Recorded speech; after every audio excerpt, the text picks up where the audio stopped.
Trouble mounts for the Aam Aadmi Party. Delhi police team visited Atishi's residence again to serve her a notice over poaching allegations. The Delhi police, though, have not yet served her with a notice as she is currently not at her Delhi residence.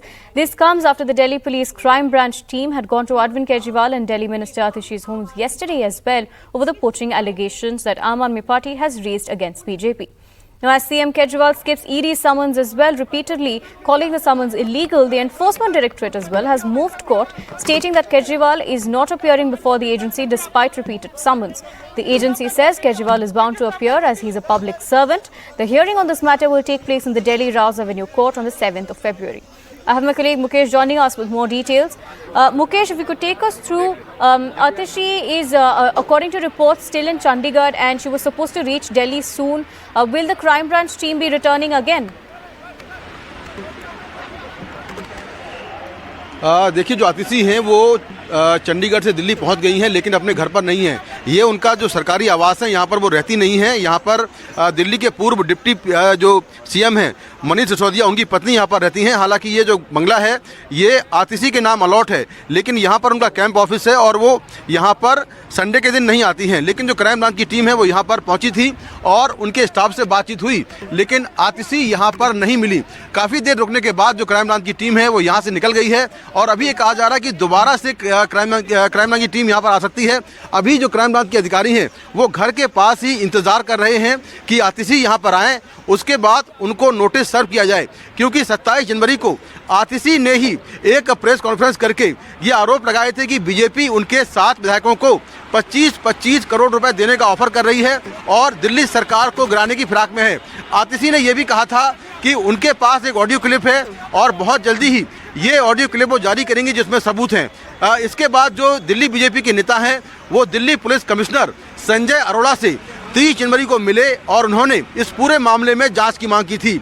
इसके बाद इस पूरे मामले की जांच crime branch ने शुरू की।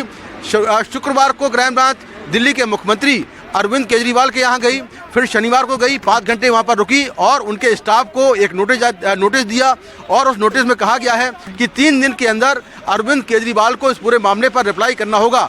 दरअसल दिल्ली पुलिस चाहती है कि इस मामले में आम आदमी पार्टी के जो नेता हैं उनके पास जो भी सबूत हैं वो सारे सबूत क्राइम ब्रांच को सौंपे जाएं, जिससे कि क्राइम ब्रांच इस पूरे मामले की जांच को आगे बढ़ाए। जिसमें ऑडियो क्लिप की बात की जा रही है या जिन एमएलए को पैसे देने की बात है उन एमएलए के नाम बताएं जिससे उनसे पूछताछ हो। तो इसीलिए क्राइम ब्रांच की टीम बार बार आतिशी के घर आ रही है, जिससे कि वो उनसे मुलाकात हो पाए और सीधे तौर पर उनको नोटिस दिया जाए ताकि वो इन तमाम बातों के जवाब दे पाएँ। तो फिलहाल जो क्राइम ब्रांच के अधिकारी हैं वो घर के पास में कुछ दूरी पर गाड़ियों के अंदर बैठे हुए हैं और इंतज़ार कर रहे हैं कि आतिशी यहाँ पर आएँ, जिससे कि उनको नोटिस दिया जाए और फिर 3 दिन के अंदर आतिशी को उस नोटिस का जवाब देना होगा। तो यहाँ पर जो लोकल पुलिस है वो भी यहाँ पर पहुँची हुई है और फिलहाल सभी लोग आतिशी का इंतज़ार कर रहे हैं।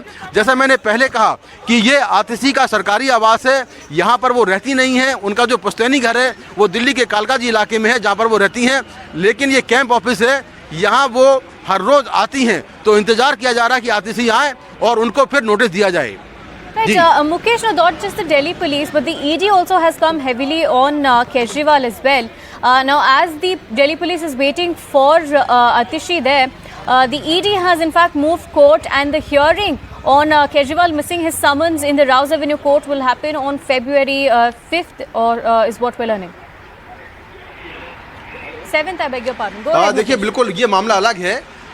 जो ईडी है उसने मूव किया है दिल्ली की राउज एवेन्यू कोर्ट में। ये जो पूरा मामला है जिसकी जांच कर रही है ईडी, वो शराब घोटाले का है, जिसको लेकर ईडी मनी लॉन्ड्रिंग के तहत जांच कर रही है। ईडी ने अब तक 5 बार दिल्ली के मुख्यमंत्री अरविंद केजरीवाल को सम्मन जारी किया है, लेकिन 5 बार वो ईडी के सामने पेश नहीं हुए हैं। आखिरी सम्मन उनको 2 फरवरी को जारी किया गया था, लेकिन तब भी वो पेश नहीं हुए हैं।